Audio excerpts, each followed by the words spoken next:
شكلك مش كويس، وما تقوليليش مفيش. انتي صاحبتي وانا عارفاكي كويس. بصراحة يا فريدة بابا وماما هيسيبوا بعض. ايه ده؟ انتي متأكدة فعلا ان هما هيسيبوا بعض؟ أيوة، اتخانقوا خناقة كبيرة وخلاص هيسيبوا بعض، وفعلا بابا مشي وساب البيت خلاص. طب انتي واخواتك؟ أنا واخواتي هنقعد مع ماما، يعني يوم الجمعة هيجي ومش هنعمل مع بابا الفطار الصبح زي كل جمعة. هيوحشني. إحساس وحش قوي إن بابا وماما يسيبوا بعض.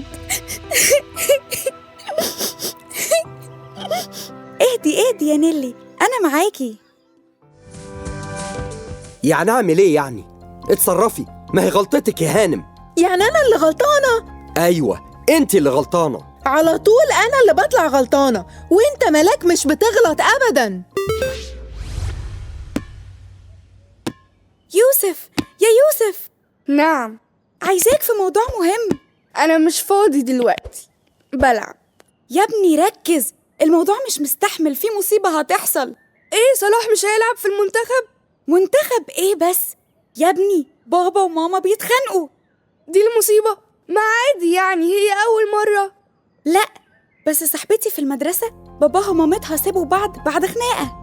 قصدك يعني إنه بابا وماما ممكن يسيبوا بعض؟ طب مين هيعيش مع مين؟ أنا هقعد مع ماما. وأكيد طبعا ليلى هتبقى معاها عشان هي الصغيرة. يبقى أنتي تعيشي مع بابا. لا، أنا مش عايزة أسيب البيت، أنت اللي هتمشي. لا أنتي. لا أنت. لا أنتي. يوه، هو احنا هنتخانق زيهم؟ احنا لازم نعمل أي حاجة عشان محدش فيهم يسيب البيت. أيوة، يعني هنعمل إيه؟ نعمل إيه؟ بس احنا نعمل عشاء رومانسي مفاجأة ليهم، فاهم؟ ده محل اسمه رومانسي، يعني هنطلب منه العشاء؟ لأ، يعني نعمل لهم الأكل اللي بيحبوه. ماما بتحب المكرونة وبابا بيحب الكفتة، ونجيب يعني ورد وشمع. طب وهنجيب الفلوس دي كلها منين يا فلحة؟ من الدرج اللي ماما بتسيب فيه فلوس البيت. ومش هنقول لها؟ لأ طبعا، انت عايز تبوظ المفاجأة؟ لأ، بس دي كده سرقة. طب ها، عندك حل تاني؟ معاك فلوس يعني؟ مش معايا غير 3 جنيه بصراحة. طيب انت هتشتري الطلبات وانا هجهز السفرة وارتب القعدة. طب والأكل؟ هنعمله سوا، نفتح يعني اليوتيوب ونشوف. خطة ما تخرش المية.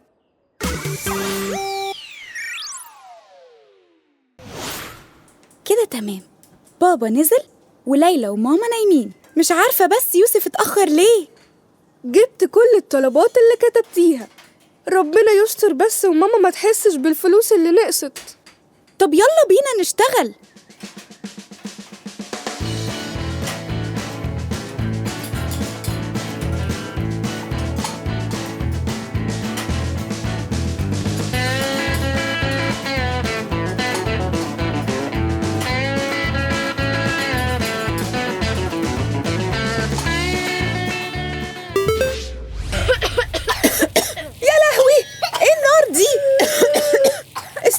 استنوا، أنا هطفيها.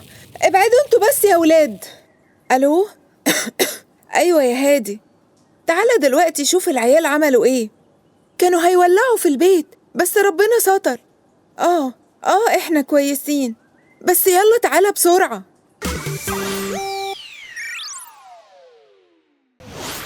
بالراحة بقى وفهموني انتوا كنتوا بتعملوا ايه؟ بصراحة احنا كنا خايفين انكم تسيبوا بعض وحد فيكم يمشي ويسيب البيت، فكنا بنحضر عشاء رومانسي كده عشان نقربكم من بعض. مين قال إننا هنسيب بعض؟ فريدة شافتكم بتتخانقوا لما رجعت من المدرسة، ففهمنا انكم هتسيبوا بعض. ده مش حقيقي، كانت مجرد خناقة عادية، لكن أنا وماما لسه بنحب بعض ومفيش حاجة هتحصل.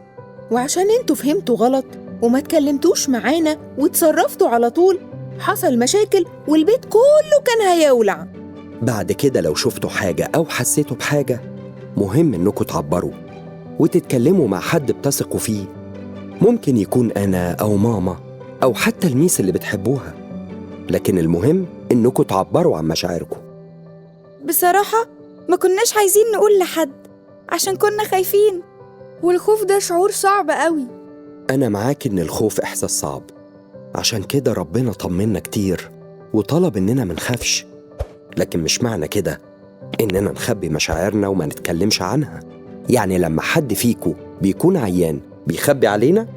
لا طبعا، لازم نروح للدكتور عشان ناخد دواء ونخف. أهو الخوف كده برضو، لما نخاف إحنا مش بنكون وحشين، لكن محتاجين ندعي لربنا ونقول له إننا خايفين ومحتاجين مساعدة، وبعد كده نقول لحد بنثق فيه عشان نخلي الخوف يمشي بعيد. فهمنا يا بابا، احنا اسفين واسفين قوي يا ماما. في حاجة كمان كده محتاجين نعتذر عنها. احنا اخدنا فلوس من الدرج علشان نجهز المفاجأة. احنا اسفين. حصل خير، بس أتمنى ده ما يحصلش تاني. نوعدكم اللي حصل النهاردة ده مش هيتكرر تاني، وهنتكلم معاكم لما نشوف حاجة مش فاهمينها أو خايفين. وإحنا هنخلي بالنا بعد كده إننا نقلل خناقات قدامكم. طيب يلا بقى عشان ننظف المطبخ من اللي حصل، وأنا هعزمكم على العشاء من بره. يلا بينا، انتوا احلى بابا وماما في الدنيا.